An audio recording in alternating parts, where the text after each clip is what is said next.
Glória a Deus. Já vi essa mulher em algum lugar? Boa noite, queridas. Que bom a gente estar junto aqui. Eu sei que o Senhor já tem feito coisas maravilhosas aí. Encontrei com a Raquel na hora do almoço, almoçamos juntas e eu sei que Deus tem falado poderosamente ao coração de vocês sobre esse tema tão relevante, tão importante. Nós fomos chamadas para frutificar, de fato, né? E eu sempre, quando eu vou falar sobre algum tema, eu gosto de revisitar o significado da palavra, mesmo que a gente já conheça. É tão bom a gente ir lá no dicionário e a gente se lembrar do que significa essa palavra, né? E eu fui lá, ativar. O que é ativar? Dar atividade a. Apressar a execução de. Estimular. Avivar. Olha que maravilha essa última palavra. Avivar. É isso que o Senhor quer fazer. Ativando em nós aquilo que Ele já colocou, que Ele já plantou, que Ele já te chamou para fazer. Mas tantas vezes, tantas coisas atrasam aquilo que Deus quer fazer na nossa vida, e não é porque Ele se atrasa, mas porque muitas vezes nós permitimos que alguns entulhos, algumas coisas entrem, algumas distrações, né? E agrada ao Deus desse século nos distrair, para que a gente não cumpra de fato aquilo que o Senhor quer que a gente cumpra nessa terra. Agora, não é só sobre nós derramarmos na vida dos outros, nós produzirmos frutos. Eu gostei demais desse pé de limão siciliano. Não é só sobre aquilo que as pessoas vão receber através da nossa vida, o fruto. E eu gosto desse exemplo do limão, ou da laranja, ou da mexerica, porque além de matar a fome, também mata a sede, né? Tem o sumo, tem o bagaço, enfim. Mas também a árvore da sombra. É tanta coisa. E quando a gente pensa no que a Bíblia está dizendo sobre frutificação, é bom a gente entender desde o princípio. O contexto que o Senhor fala de frutificação no Novo Testamento, ele é usado principalmente para se referir aos efeitos visíveis da fé verdadeira e à transformação interior do crente. O fruto é uma consequência. Primeiro a árvore é uma semente, depois ela vira uma pequena muda, depois ela cresce e se desenvolve. Muitas florescem segundo a sua espécie, e o resultado final é o fruto. E é tão interessante que você pensa, o fruto, pronto, chegamos no final. Você pode contar quantos frutos deu numa árvore. Você pode, se você chegar ali, você vai conseguir contar o fruto. Quantos frutos essa árvore produziu nessa estação? Mas você nunca vai poder contar quantos frutos vão sair das sementes que estão dentro desses frutos. São incontáveis. Você pode abrir uma laranja, uma mexerica, um limão e também contar as sementes que estão lá dentro. Mas você nunca vai conseguir contar quantos frutos virão daquelas sementes. E às vezes a gente se deixa tão impressionar pelas coisas grandes. E quando a gente olha para uma semente, ela é tão pequenininha, ela é tão miúda. E o Senhor não está ilustrando a frutificação, Ele não está desenhando para a gente a frutificação apenas como uma coisa visual apenas. Ele também está querendo que a gente entenda o significado mais profundo do que é frutificar. Bom, vamos lá. Nós temos alguns significados de frutificar no Novo Testamento. E produzir boas obras e ter um comportamento cristão é a fase 1 desses frutos que são ensinados aqui por Jesus. Lá em Mateus, no capítulo 7. Mateus 7, do 16 ao 20. Diz assim: é possível colher uvas de espinheiros ou figos de ervas daninhas? Da mesma forma, a árvore boa produz frutos bons e a árvore ruim produz frutos ruins. A árvore boa não pode produzir frutos ruins e a árvore ruim não pode produzir frutos bons. Toda árvore que não produz bons frutos é cortada e lançada ao fogo. Portanto, é possível identificar a pessoa por seus frutos. Olha o que Jesus está ensinando aqui, logo no primeiro evangelho, no evangelho de Mateus. Ele está falando que existem árvores boas e existem árvores ruins. As duas dão fruto, gente? As duas frutificaram. As duas frutificam. Mas ele está falando claramente que pelo fruto você conhece a árvore. E às vezes você pensa assim: ah, Helena, mas isso é mais ou menos, né? Porque tanta gente que eu pensei que dava bom fruto, quando eu fui ver, era o maior fura-olho, era um traidor, era aquilo outro. Mas acontece que frutos de verdade não podem ser disfarçados. Se eu pegar nesse fruto aqui, deixa eu ver, deixa eu conferir, deixa eu ter certeza. É de plástico. Como é que eu sei que é de plástico? Só por ver? Eu tenho que me aproximar. Eu tenho que pegar. Ele é leve. Ele não tem o peso. Não tem o cheiro. Ele não produz nada. É só aparência. E infelizmente, gente, nós estamos nos deixando envolver e levar pela aparência de bons frutos. Mas não é isso que Jesus está falando aqui.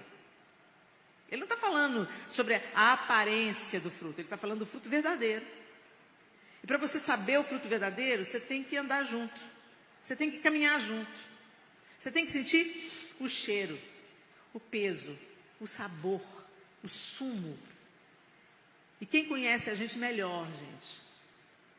Quem anda junto com a gente? Quem conhece o nosso cheiro, o nosso peso, nosso sabor? Quem anda mais perto de você? É fácil a gente ser uma bênção e parecer frutífero para a pessoa que te vê uma vez por semana. Para a pessoa que você performa fruto. Mas nós somos de verdade quem nós somos dentro da nossa casa. Aleluia. E é lá que a gente precisa frutificar primeiro. Primeiro, aquilo que está dentro de nós floresce. E depois vai nutrir, além de nós mesmas, curar a nós mesmas, vai se derramar. Para quem? Para quem está mais próximo a nós. Jesus está confrontando aqui claramente que a árvore boa não pode produzir bons frutos. Mas ela pode parecer boa. E ela pode produzir frutos aparentes. Nós estamos vivendo de aparência, minhas irmãs. Você não precisa responder para mim, é uma autoavaliação.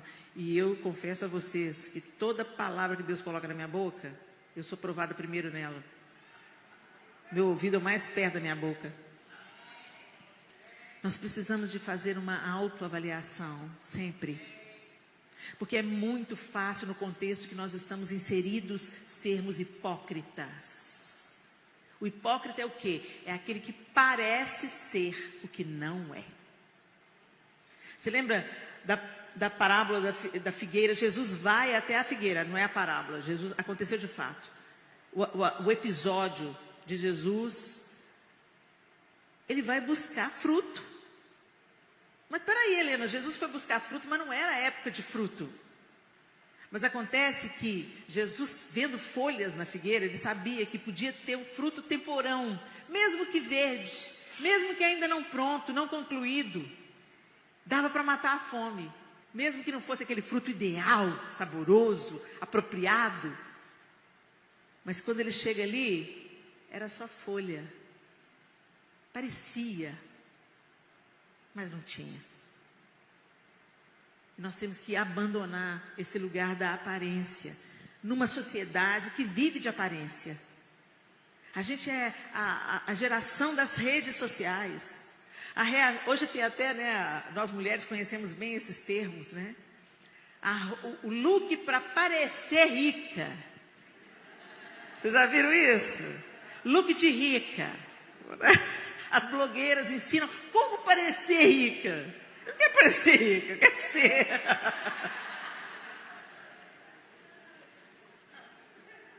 Mas muita gente está satisfeita com só parecer. Por isso, a bolsa falsa tem um lugar no nosso meio. Gente, você não precisa de bolsa, nem a verdadeira, nem a falsa. Sabe, você não vale por uma bolsa.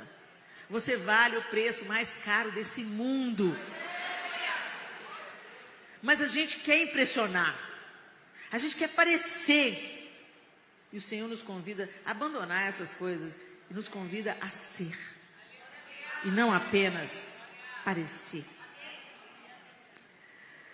Muito bem, quando a gente continua observando o que o Senhor traz para a gente, através da sua instrução sobre frutificação, e nessa primeira parte ele está falando sobre produzir boas obras, isso tem tudo a ver com o comportamento cristão, por isso que ele disse no texto de Mateus, pelos frutos vocês vão conhecer a árvore, pelo comportamento, pela reação, pela palavra, por aquilo que escreve, por aquilo que fala, por aquilo que derrama quando está com raiva.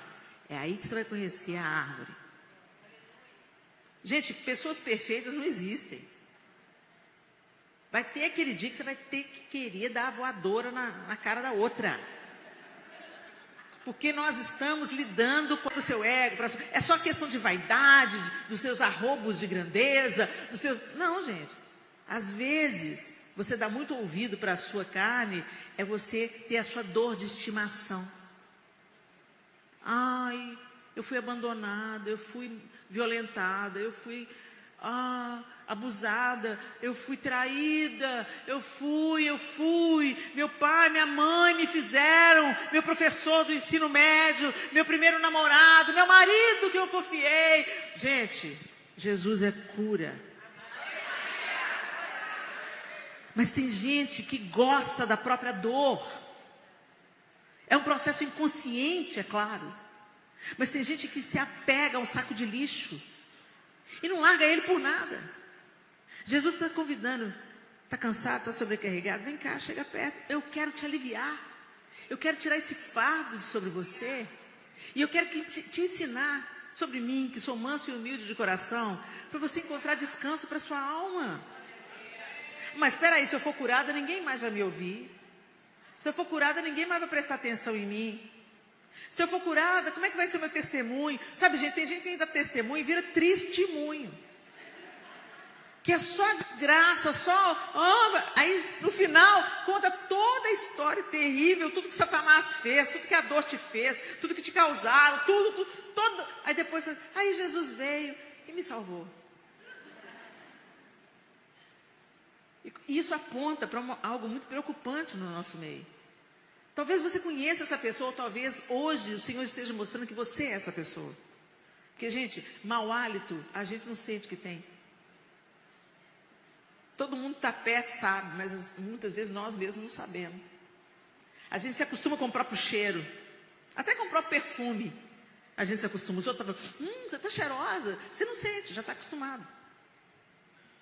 Por isso que é tão importante nós vivermos em comunidade, em amorosa comunidade. Porque quem te ama vai te dizer gentilmente as coisas que você precisa saber sobre você mesmo. O bajulador não te ama. O bajulador lambe o chão que você pisa até você escorregar e cair. Quem te ama, te confronta em amor. Quem te ama, te diz a verdade sobre você mesmo. A amiga é aquela que fala assim, amiga, tem boi na linha. Eu prefiro ouvir, passar até o constrangimento de falar, tem um feijão no seu dente, do que todo mundo ficar vendo feijão no seu dente e você não saber disso. Sabe aquela irmã que vende legging branca? Na igreja, ou em qualquer outro lugar, gente. Legging branca não devia ser sido inventado. Legging não devia ser sido inventado. Mas vamos pegar aqui a legging branca. Gente, a legging branca diz verdade sobre nós. E uma mulher que sai por aí, mesmo que ela tenha um corpão, gente, ela sai por aí de legging branca, ela não tem amiga. Ou ela não dá ouvido. Mas aí já é problema dela. Nós precisamos de uns dos outros para nos aconselharmos mutuamente e nós sermos instrumentos de bênção e de cura na vida umas das outras. Isso também é frutificação. Isso tem tudo a ver com dizer a verdade, com sermos honestos e nos afastarmos da hipocrisia. Gente, a única vez que você vê Jesus sendo contundente, ele pega a adúltera e fala assim, vai, não peques mais. Eu não te condeno, vai, não peques mais, muda de vida, entre outro caminho. Ele vai comer na casa do pecador, do publicano. Ele não tem problema com o pecador, mas ele tem problema com o hipócrita. Com quem parece ser, com quem se vestia adequadamente, com quem tinha as franjas das roupas bem destacadas, com quem gostava de ficar orando em praça pública para ser visto pelas pessoas.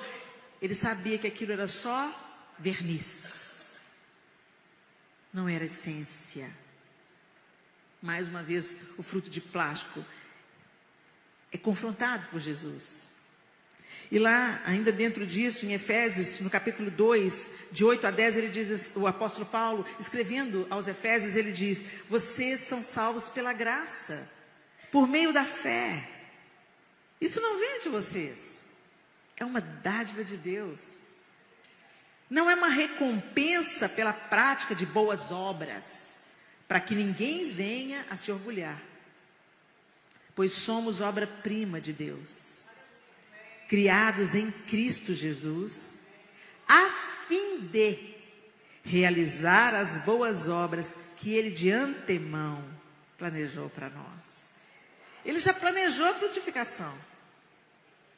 Ele já planejou de antemão, antes que você entendesse que você precisava de Jesus, que você precisava ser alcançada pela graça, perdoada dos seus pecados, Ele já tinha planos de frutificação para a gente, para mim e para você. E aí, uma vez que você encontrou-se com esse amor, foi transformado, impactado por esse amor, agora o inimigo das suas almas, das nossas almas, que não pode roubar de nós a salvação em Cristo Jesus, pela graça, ele vai tentar atrasar a frutificação. Ele vai tentar reter. Tá bom, você foi salva, mas você não vai sair daqui. Você vai continuar nesse lugar aí, ó, de dor, de lamento, de culpa. Jesus já te perdoou, você já foi lavada, restaurada, mas tem gente que está carregando, sabe, a culpa. O que eu fiz? Tem gente, as pessoas que carregam a dor, tem pessoas que carregam a culpa. E minha linda, eu tenho que te dizer, a sua dor e a sua culpa vão abortar a frutificação que Deus quer fazer. Já não há condenação para aqueles que estão em Cristo Jesus. Helena, mas você não sabe o que eu fiz, Helena. Eu adulterei, eu abortei, não há exceção. O sangue de Jesus purifica-nos de todo o pecado, de todo o pecado, de todo o pecado. Silencie o acusador que tem colocado o fardo que Jesus já tirou das suas costas. Jesus já tirou os fardos, já te perdoou, já se esqueceu do seu pecado, mas você vai lá e pesca o pecado de volta, acredita no adversário da sua alma e você não se sente perdoada ou você não se perdoa. Se Jesus, que é perfeito, te perdoou, quem é você para não se perdoar, minha linda? Pare de dar ouvidos a Satanás, siga em frente, não olhe para trás, não pesque de volta o que Jesus já levou. E não volte a cometer o que você cometeu. Que aquilo que um dia você já fez, já afronta contra o Senhor, já afronta contra você mesmo, já afronta contra o seu próximo. Que você tire disso uma grande lição e faça do limão a limonada. Mas tem gente que, em vez de fazer limonada, está chupando o limão com casca e tudo. Porque esse é o acusador. E o serviço dele é esse, é nos acusar e nos paralisar. Somos feitura dele. O Espírito Santo nos foi outorgado para nos tornar semelhantes a Jesus. Às vezes a gente olha para a pessoa do Espírito e a gente acredita que o Espírito Santo ele foi nos dado para nos batizar com alegria, com dons. E é maravilhoso. Sim, o Espírito Santo também faz isso, nos dá dons. E a fim de que sejamos frutíferos e férteis e sirvamos uns aos outros através dos dons. E não nos gabemos deles. Mas antes de mais nada, o Espírito Santo é quem nos convence da justiça, do pecado e do juízo. O Espírito Santo é que nos apresenta Jesus Cristo como Salvador. Você pensa que você compreendeu a graça, a fé, Jesus, pelo seu intelecto? O Senhor se mostrou a você. Ele se revelou a você. Ele se deixou conhecer por você. Que privilégio. Ele quer usar a sua vida para se tornar conhecido também de outras pessoas. Então, antes de mais nada, a frutificação ela começa em nós mesmos. Primeiro, a semente tem que cair aqui dentro, nos curar, nos limpar, nos transformar. E uma nova vida começa a partir disso, gerando em nós testemunho, caráter, novas decisões. Frutificar aqui nesse contexto significa viver uma vida que glorifica a Deus. Aí nós caminhamos um pouco mais. Desenvolver o fruto do Espírito. Gálatas 5, 22 e 23. Não vou ler, você já sabe de qual, mas o fruto do Espírito é amor, alegria, paz, longanimidade, benignidade, bondade, fidelidade, mansidão e domínio próprio. Contra essas coisas não há lei. Uma vez que nascemos de novo, fomos perdoadas, fomos saradas. O Senhor nos chamou para perto.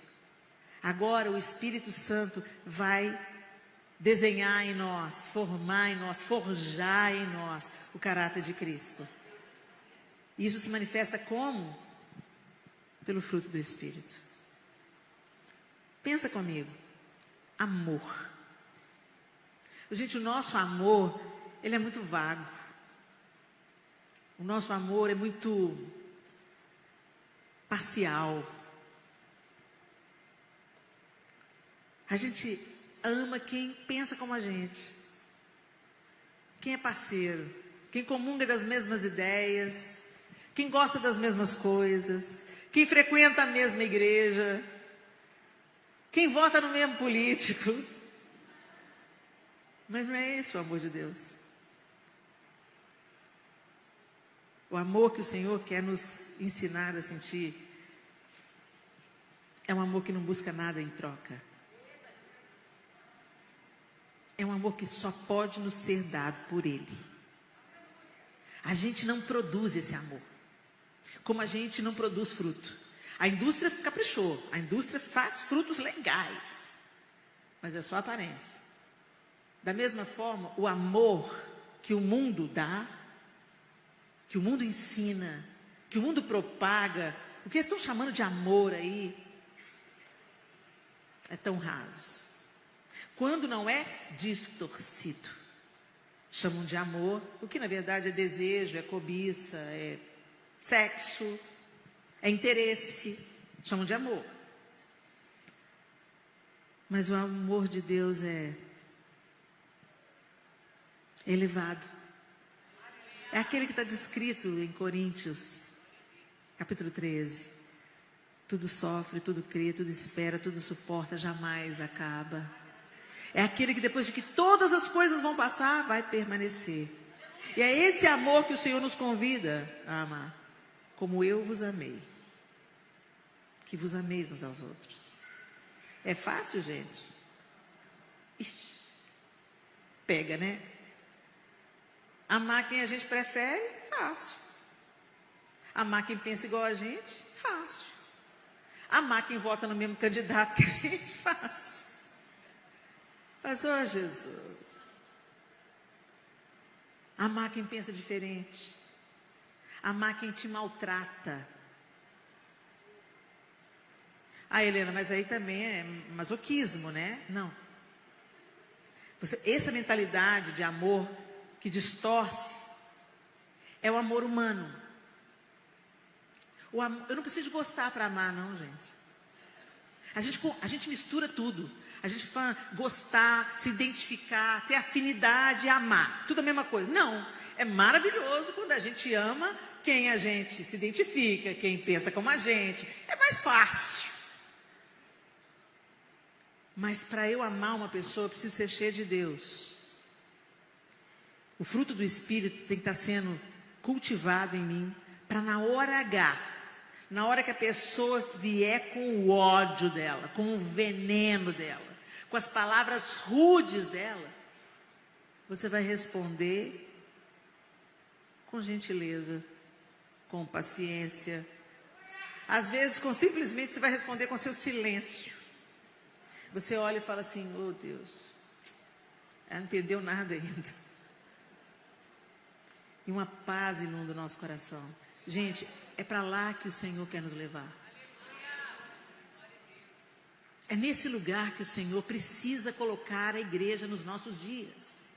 Não uma igreja cativa das suas próprias opiniões e desejos, mas uma igreja rendida ao amor de Cristo, que nos conquistou, que nos invadiu, que nos modificou. É esse amor que o Senhor quer derramar na vida do outro que está atolado no pecado, do outro que está cego nos seus delitos e pecados, do outro que está morto, do outro que não consegue enxergar um palmo diante do nariz, porque está cego pelo Deus desse século.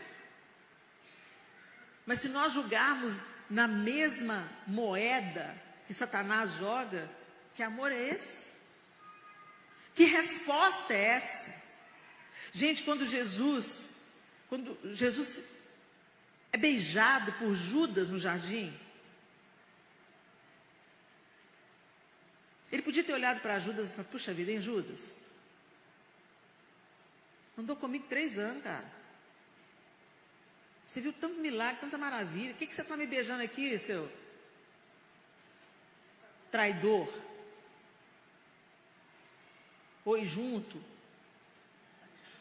foi nada disso que Jesus falou. Jesus já sabia o que Judas estava fazendo, mas olha para ele e fala, aqui vens, amigo. Vocês acham que Jesus estava sendo irônico? Jesus estava deixando claro, o que você está fazendo, Judas, não muda quem eu sou. Não muda a minha natureza. Ele sabia que Pedro iria traí-lo, mas lavou os pés de Pedro também. Quando ele lavou o pé dos 12, Judas e Pedro estavam no meio. Tomé, que ia duvidar, estava no meio. Jesus lavou o pé aos 12 discípulos. E ele já sabia, conhecia cada um como a palma da mão. Ele está dizendo claramente, você ainda não está pronto, mas eu te amo assim mesmo. Quando ele ressuscita, o que ele fala para Maria? Vá, diga a Pedro e aos outros. Olha a preocupação de Jesus, gente. Eu fico imaginando Pedro, quando entrou no túmulo e viu que estava vazio, ele pensou, e agora? E agora? Agora ele ressuscitou, agora ele sabe que eu neguei ele. E aí ele se encontra com os discípulos a primeira vez, e ele não fala nada com Pedro. Vocês já imaginaram a aflição de Pedro? A vergonha de Pedro? Então,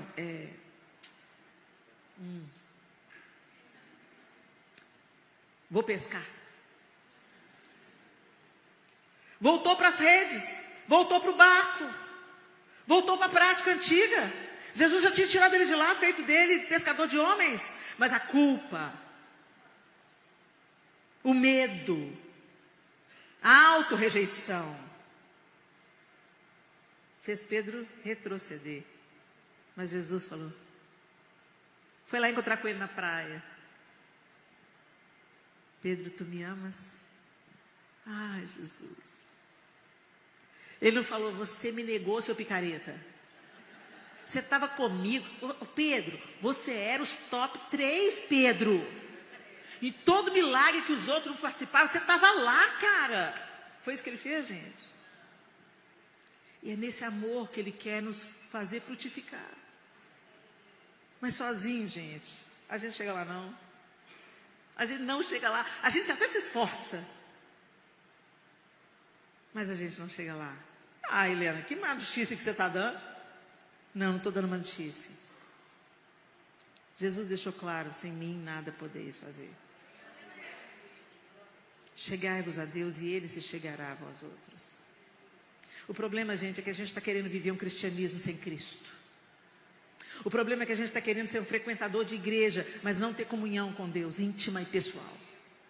O problema é que a gente faz campanha para tudo, menos para ser mais santo, mais puro, mais parecido com Ele. A gente faz campanha por prosperidade, a gente faz campanha por carro novo, por um novo emprego, a gente faz campanha até para multiplicar, até por... Oh, Senhor, eu quero multiplicar minha célula, eu quero ganhar mais pessoas para o Senhor, muito nobre. Mas volta lá, vai para dentro. Porque quando a gente está cheio de Deus, gente, a gente derrama a Deus. E quando a gente derrama a Deus, Ele faz o que Ele tem que fazer. O que só Ele pode fazer. Por isso nós temos que nos ocupar como Maria. Nós queremos muito trabalhar para Deus. Então vamos embora. Fomos ativadas para produzir fruto. Partiu! Vamos trabalhar para caramba. Não. O trabalho vem como uma consequência natural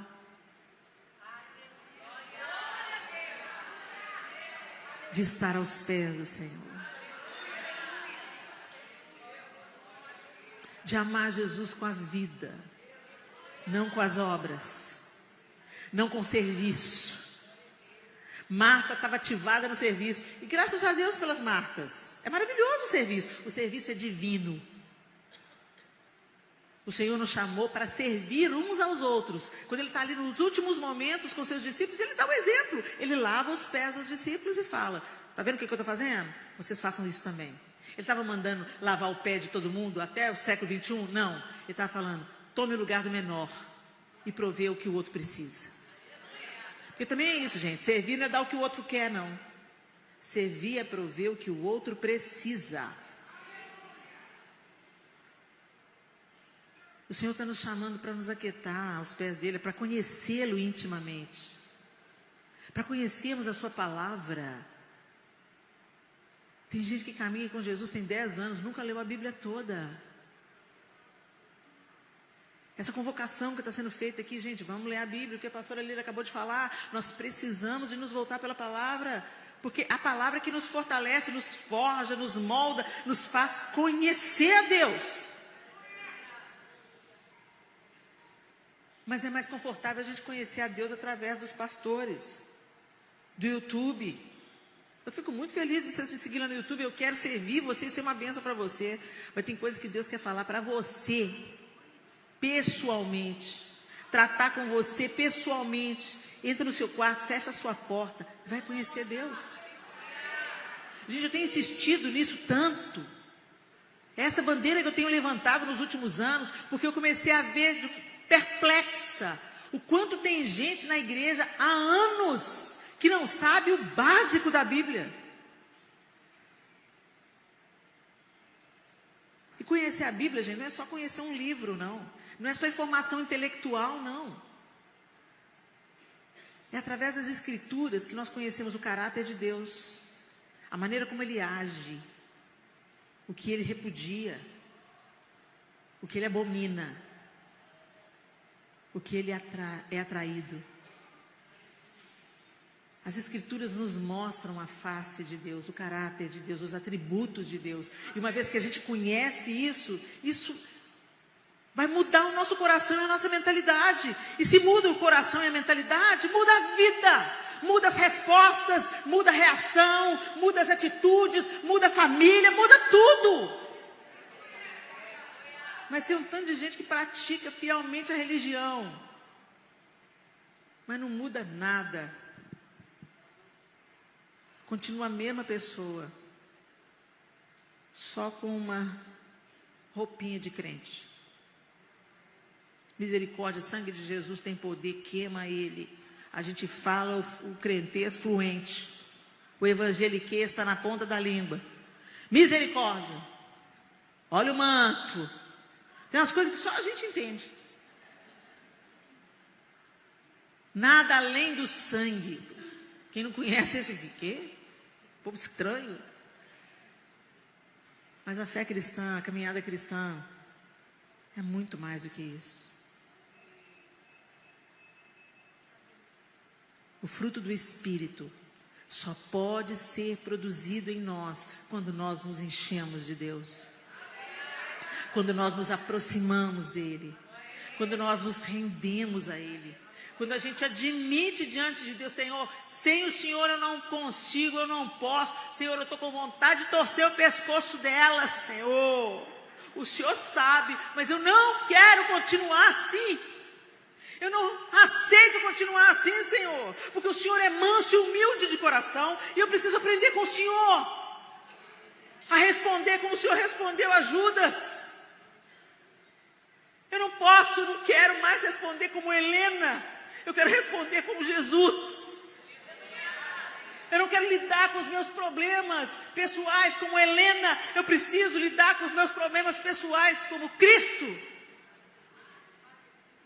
Cristo em vós, a esperança da glória.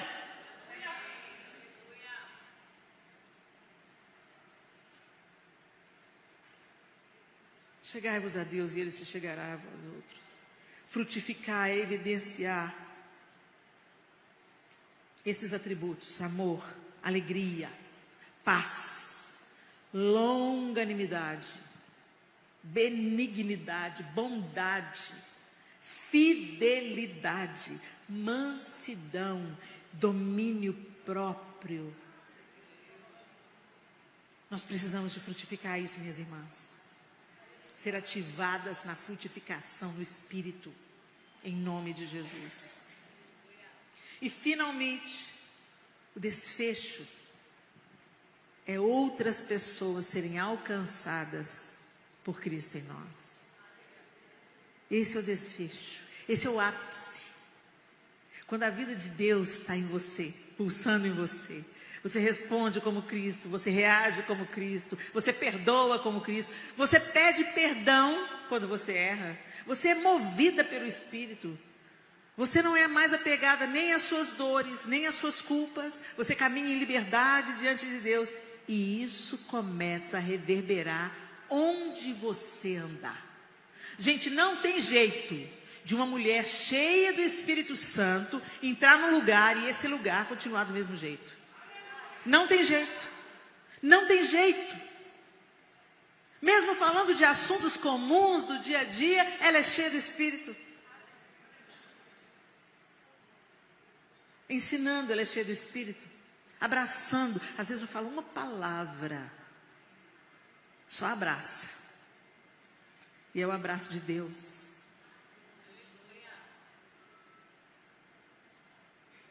Há uns meses atrás eu conheci uma senhora.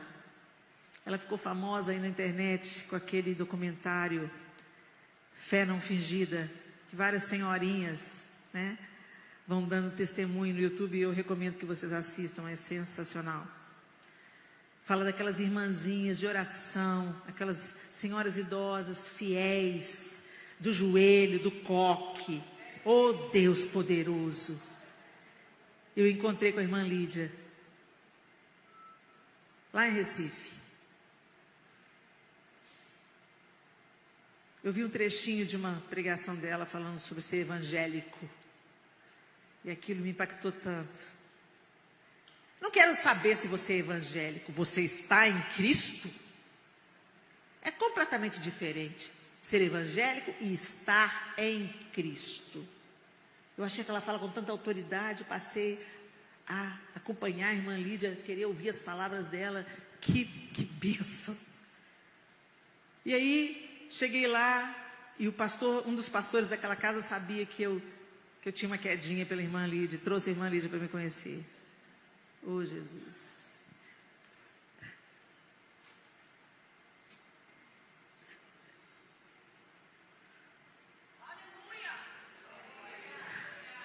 Quando Jesus entra na sala, não precisa de palavras. Ela entrou, olhou fundo nos meus olhos, me abraçou, passou a mão no meu rosto, falou assim: "Oh, menina." Ela não falou mais nada. Não precisava. Jesus falou tudo nela, na atitude dela, nos olhos dela. Quando falou menina, não era a irmã Lídia, era Jesus nela. Ah, Helena, menina. Eu me senti tão amada, sem ela dizer eu te amo. É esse tipo de fruto que Jesus quer frutificar em mim e em você. A sombra de Pedro curava. Era a sombra de Pedro? Era Jesus em Pedro. Era a vida de Deus em Pedro. O fruto de verdade, o fruto consistente, ele mata a sede, mata a fome, encharca as suas mãos de perfume. Você não consegue lavar a mão e tirar o cheiro de uma mexerica quando você descasca. E é isso que Deus quer fazer com a nossa vida. A fim de que o mundo conheça a Cristo. O mundo quebrado, partido, ferido, ressentido, amargurado, invejoso, rancoroso, vingativo. É isso que o mundo é. E o Senhor quer nos levar na contrapartida disso. Numa outra linguagem, numa outra proposta. Recentemente, eu ouvi o testemunho de uma missionária. Eu até repostei isso no meu Instagram, mas eu tive que tirar por questão de segurança. Ela trabalha em áreas onde o evangelho é perseguido. E ela me pediu: Helena, meu vídeo está lá no seu Instagram, você pode apagar? Porque eu preciso desaparecer. Porque os lugares onde eu ando, eu não posso deixar rastro. E ela estava contando a história de um missionário que ela conhece, um amigo, parceiro de jornada, de missão. E ele foi preso. A gente sabe que isso acontece nos países do islamismo radical, né? Os islamistas, mais do que muçulmanos, os islamistas, eles são aqueles que acreditam que se matar um infiel, tem uma cadeira especial no céu. Então, para eles, matar quem pensa diferente é motivo de glória. E eles vivem pregando o evangelho nessa realidade, dura realidade, onde o evangelho é perseguido e os cristãos são mortos. É nessa realidade que eles trabalham. E esse amigo dela foi pego. E ele começou a ser torturado para negar a Cristo. Ele só deixaria de ser torturado e morto se ele... Porque eles não matam, eles vão torturando até a pessoa desistir de Jesus. Aí eles vão, vencemos. E ele estava sendo torturado. E ele começou a apanhar na boca. A boca dele era esmurrada e começou a quebrar os dentes dele. E as pessoas que estavam torturando se revezavam e falavam: se você cuspir, você morre. Então ele tinha que engolir os dentes que quebravam. Sangue, dente que quebrava. E ele estava amarrado no chão, levando chute, joelhada, soco na boca, apanhando. E aquilo já estava acontecendo há horas. E aí ele não estava aguentando mais. E ele fala assim: Jesus, Eu não aguento mais. Eu não dou conta mais. Minha força está indo embora. Me leva. E ele falando com o Senhor, o cara que estava com ele voltou. O cara que tinha prendido ele voltou. Quando o cara entrou na sala para uma outra sessão de tortura, ele ergueu os olhos e olhou para o cara. Quando ele olhou para o cara falou: não me olhe assim. Não me olhe assim. Eu não suporto esse amor.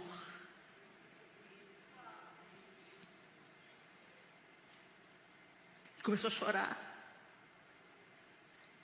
Soltou o cara. E falou: me fala sobre ele. Cristo em vós.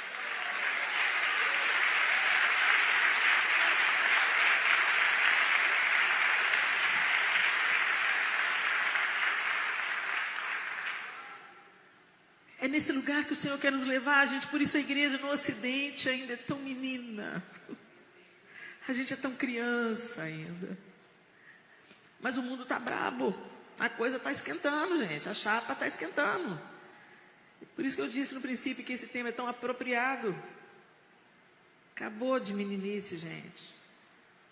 É tempo de nós tomarmos o nosso lugar como filhos e filhas do Senhor, refletindo a imagem dele por onde nós passarmos e estarmos prontos para morrer por ele, para sermos presos por ele. Tem gente que não aguenta nenhum cancelamento na internet. Vai aguentar morrer por Jesus? Que ele nos ajude. Mas para ele nos ajudar, para a gente chegar lá, esse missionário que estava no chão, prostrado, ele olhou, o eu dele estava exausto, mas Jesus estava transbordando da dor dele. E é isso que o Senhor quer fazer em nós, meus queridos. Que quando a gente não tiver nada para dar de nós mesmos, Ele seja tudo em nós. Ele seja completo em nós, Ele seja perfeito em nós. E nos leve a esse lugar que a gente não consegue ir nas próprias forças. Não consegue ir pelo nosso intelecto, pela nossa inteligência, pelo nosso estudo, pela nossa capacitação. É só nele. Eu sou a videira verdadeira. Meu Pai é o lavrador. Todo ramo que estando em mim não dá fruto, Ele corta. Todo ramo que dá fruto, Ele poda, para que produza mais fruto. Parênteses. Viver com Jesus, só felicidade, só alegria e prazer, não. A alegria com Jesus é aquela que existe apesar de. Tudo ao redor está pegando, mas ela está. Não depende da circunstância, não depende da conta do banco, não depende da sua saúde física. Ela está. Por isso que é algo que a gente não acha e não produz com o nosso esforço. É algo que Deus coloca em nós. Ele poda para que produza mais fruto ainda. Então, em momentos da nossa vida que você pensa que Deus está te esquecendo, que Deus não está ouvindo a sua oração. Não, meu querido, Ele está te podando. Ele está te podando para que você não se soberbeça. Ele está te podando para que você dê mais fruto ainda. Ele está te podando para que você derrame mais dele ainda. Então não desanima não. Porque quem Ele já desistiu, Ele corta. Mas a quem Ele quer fazer mais, Ele poda. Para que produza ainda mais. Vocês já foram limpos pela mensagem que eu lhes dei. Permaneçam em mim. E eu permanecerei em vocês. Vocês viram que tem uma condição aqui? Para Deus permanecer em mim, para Jesus permanecer em mim, eu preciso permanecer nele. Permanecer. se demorar, estar junto. 24 horas por dia, 7 dias por semana. Não é algo que você pratica aos domingos. Cristianismo não é algo que você pratica aos domingos. Você é cristão trabalhando, você é cristão limpando o chão, você é cristão trocando fralda, você é cristão, você é cheio de Deus onde você entra. Onde você entra não fica mais o mesmo ambiente, o mesmo lugar. A sua presença transforma porque você está cheio de Deus.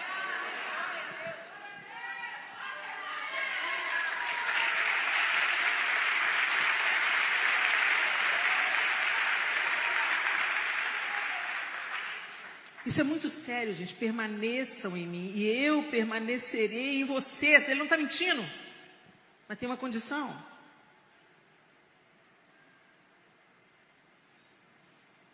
Pois assim como um ramo não pode produzir fruto se não estiver na videira, vocês também não poderão produzir frutos, a menos que permaneçam em mim. E isso nos volta ao princípio dessa palavra. Começa dentro. Começa no relacionamento com Ele. Começa nele fazendo as limpezas. Nos espinhos, nas folhas secas. Nas feridas, no passado. Começa ali, no quarto. Nas lágrimas quentes de arrependimento, na confissão de pecados. Senhor, o Senhor já sabe, eu sei que o Senhor já sabe, mas eu preciso te dizer, Senhor, é isso que eu penso e que eu sinto, e eu não quero mais pensar e sentir assim. Eu quero que o meu coração seja transformado. Eu quero que a Helena irada se torne a Helena mansa. Eu quero que a Helena ferida se torne a Helena curada.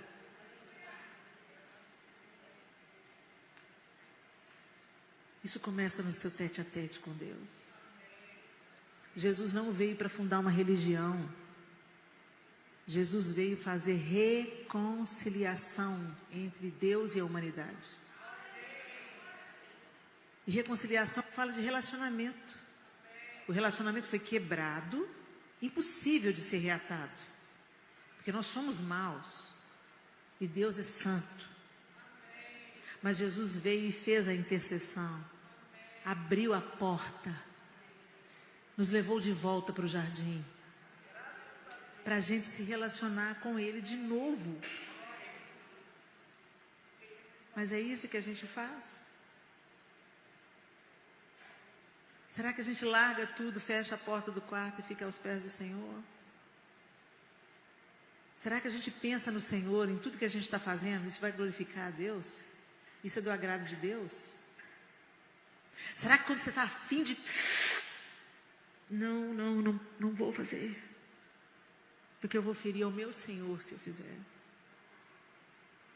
É esse temor que tem crescido em nós. Essa reverência santa, que se lembra que Ele está. Gente, a presença de Deus não está só quando a gente a sente, não. É maravilhoso quando a gente está num ambiente onde a gente sente a presença de Deus. Mas eu quero te lembrar, Ele é onipresente. Ele está. Mas muitas vezes nós não temos a consciência da presença, porque a gente está tão distraído com tantas coisas.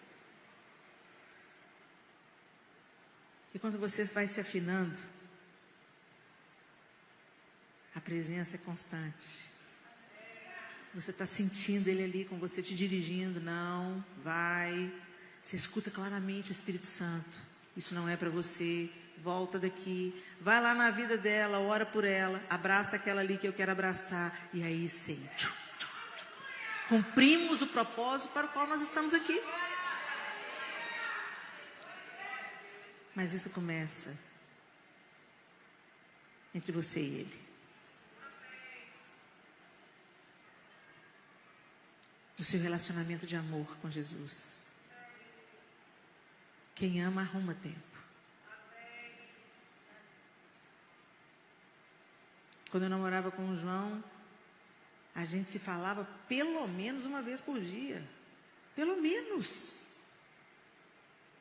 E era um custo para desligar o telefone. E a minha mãe gritava: desliga esse telefone! A mamãe está falando para desligar. Eu ouvi. Então desliga. Não, desliga você, Helena. Desliga você, João. Não, desliga. Vamos fazer o seguinte, vamos contar de 1 até 3 e os dois desligam junto. Ok. 1, 2, 3. Ah, você não desligou. É isso aí que o Senhor quer fazer. Ah, o Senhor quer sair, mas eu não quero não. Ah, eu vou ficar mais um pouquinho. Ai, Jesus, aqui está tão bom. Não desliga não. É esse lugar que o Senhor quer levar a gente, minhas queridas. Mas nós precisamos ser intencionais. Intencionais. Essa coisa não brota, não. Sabe por quê? Porque a nossa natureza não quer Deus. A nossa natureza humana quer facilidade, quer folga. Eu tenho que, parar o que eu estou fazendo para ir lá falar com Deus. Não, a gente quer fazer o que dá resultado imediato, o que é prazer imediato, dopamina. Por isso que precisa de intencionalidade, para que haja frutificação. Feche os seus olhos. Senhor, que nosso amor não seja apenas palavra, que o nosso amor não sejam apenas frases escritas na nossa camiseta, que nosso amor por Ti, Jesus, não seja apenas as visitas de domingo à Tua casa.